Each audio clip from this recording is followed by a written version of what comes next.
আসসালামু আলাইকুম। আমি জিহাদ নূর, যেতে হবে বহুদূর, জয় থাকে আপনাদের দোয়া। ঢাকার গুজব কিন্তু একবারে কমপ্লিটলি শেষ, একদম ফাইনালি কিন্তু অ্যালেক্স হেলস বা কোনো বিদেশি আপাতত আর আসছে না। Chapter close.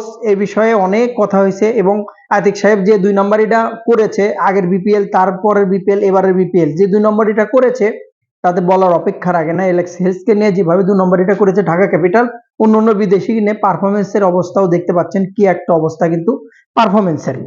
তো বিষয় হচ্ছে, মেন সাবজেক্ট আজকে যেটা যে কথা বলবো, বিষয় হচ্ছে যে চট্টগ্রামের ওয়াশিংটনের রিপ্লেসমেন্ট হিসেবে মোহাম্মদ হারিসের নাম শোনা যাচ্ছে এবং যেখানে কিন্তু লাথামের নামও চলে আসছে এবং যেহেতু উইকেট কিপার ব্যাটার লাগবে তাদের, সেখানে কিন্তু ওখানে কিন্তু টম ব্যান্টনের নামও চলে আসছে। তো ৩-৪টা নাম সামনে চলে আসতেছে, তবে কিছুটার দিক থেকে এগিয়ে কিন্তু মোহাম্মদ হারিসের নামটা এগিয়ে আসছে। এর আগেও কিন্তু বিপিএল এ রাজশাহীর হয়ে কিন্তু মোহাম্মদ হারিস খেলেছে।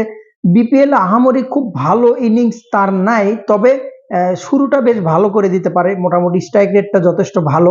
পাওয়ার প্লেতে স্টার্ট, যেটা যেহেতু ওপেনার বা টপ অর্ডার ব্যাটসম্যান, তো শুরুটা কিন্তু যথেষ্ট ভালো করে দিতে পারে।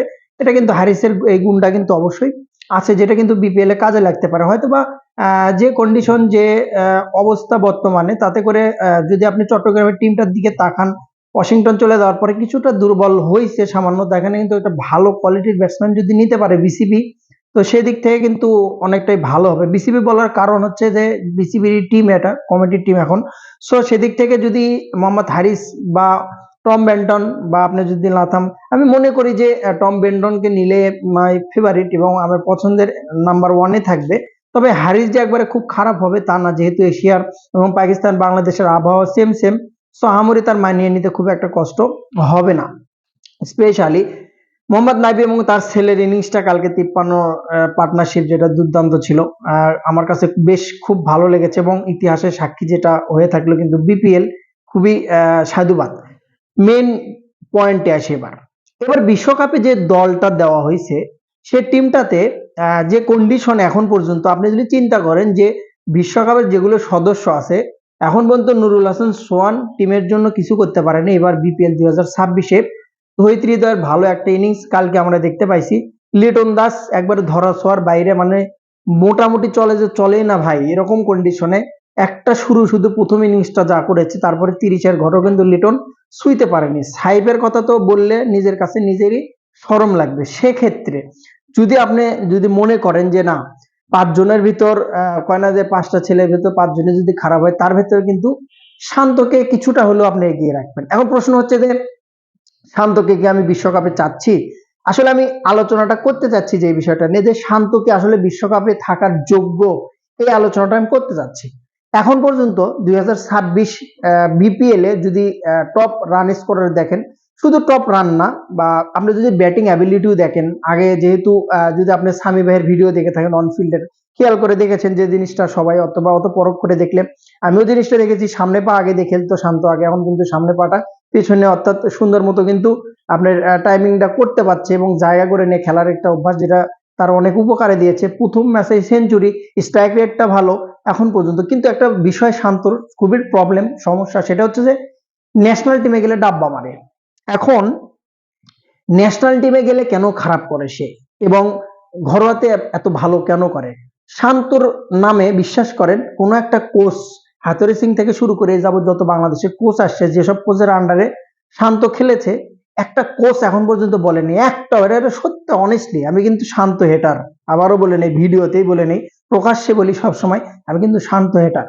তো শান্তকে কিন্তু কেউ কখনোই বলেনি, কোনো কোচ এখন পর্যন্ত, যে ভাই শান্ত খারাপ ব্যাটসম্যান বা শান্ত প্র্যাকটিসে খারাপ করে, বল তার ব্যাটে আসে না। দুর্দান্ত লেভেলের প্র্যাকটিস করে শান্ত, এবং ব্যাটে বলে যতগুলো প্লেয়ার প্র্যাকটিস করে ন্যাশনাল টিমে, তার ভেতরে সবচেয়ে ভালো ব্যাটে বল আছে শান্ত, জেনে নেন আপনি, সত্য কথা। এবং কোচ নিজে এটা কিন্তু ইন্টারভিউ দিয়েছে, একটা কোচ না, 2-3টা কোচ। সো তাহলে শান্ত ন্যাশনাল টিমে পাচ্ছে না কেন, এটা কিন্তু একটা প্রশ্ন থেকে যাচ্ছে। সেই প্রশ্নটাতে আমি আসছি। ঘরোয়া লিগে রান করতে পারে শান্ত, আপনি যদি দেখেন এনসিএল বলেন, টেস্ট বলেন, 4 দিনের ম্যাচ বলেন, যেখানে শান্ত কিন্তু সেঞ্চুরি বলেন আপনি, অহরহ সেঞ্চুরি, 50, এবং আপনি যদি ধরেও খেলতে পারে, মারেও খেলতে পারে, ক্লাসিক্যাল সবকিছু কিন্তু সে করতে পারে। ন্যাশনাল টিমে যে জিনিসটা হয়, ঘরোয়া লিগের বলার আর ন্যাশনাল টিমের বলারটা কিন্তু এক না। ন্যাশনাল টিমের বলার হচ্ছে পুরো দেশের ভিতর, আপনি যদি অস্ট্রেলিয়া চিন্তা করেন, নিউজিল্যান্ড চিন্তা করেন, সাউথ আফ্রিকা চিন্তা করেন, এই পুরো একটা দেশের ভিতর থেকে সেরা 3-4টা বলার কিন্তু একটা টিমে থাকে। ঘরোয়া লিগে একটা দেশের ভিতরে কিন্তু যদি 20টা বলার থাকে, সেই 20টা বলারকে ভাগ করে কিন্তু 5টা টিমে দেওয়া হয়। যে জিনিসটা সবচেয়ে বেশি ইফেক্ট করে, যে জিনিসটা সবচেয়ে বেশি কিন্তু মেন্টালিটিতে প্রেসার ক্রিয়েট করে, ওই ন্যাশনাল টিমের বলারের বল আর ঘরোয়া লিগের যে বল আছে সে বলটা কোনোদিন এক হবে না।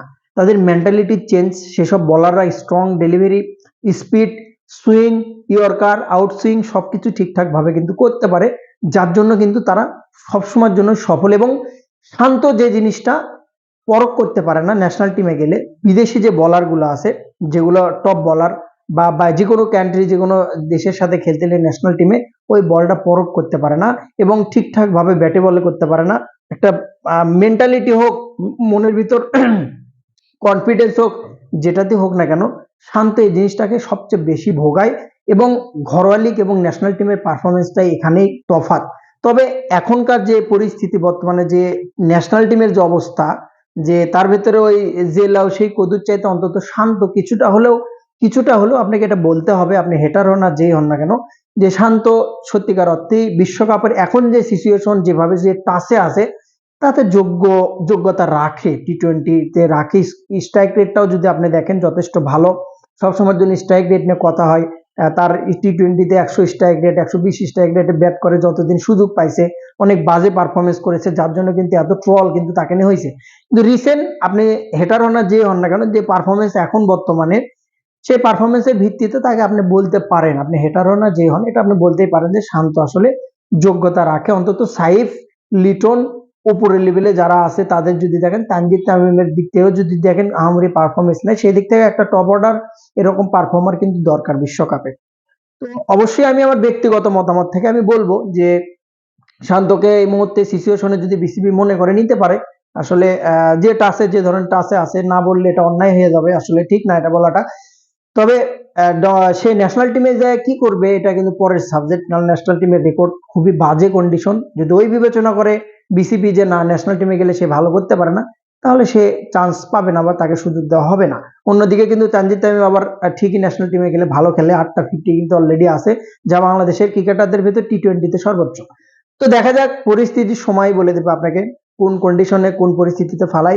এখনো চেঞ্জ করার সময় আছে বিশ্বকাপের স্কোয়াড। ভালো থাকুন। কোথায় বিশ্বকাপ হয় এটাও কিন্তু বড় প্রশ্ন হয়ে দাঁড়িয়েছে। সালাম আলাইকুম।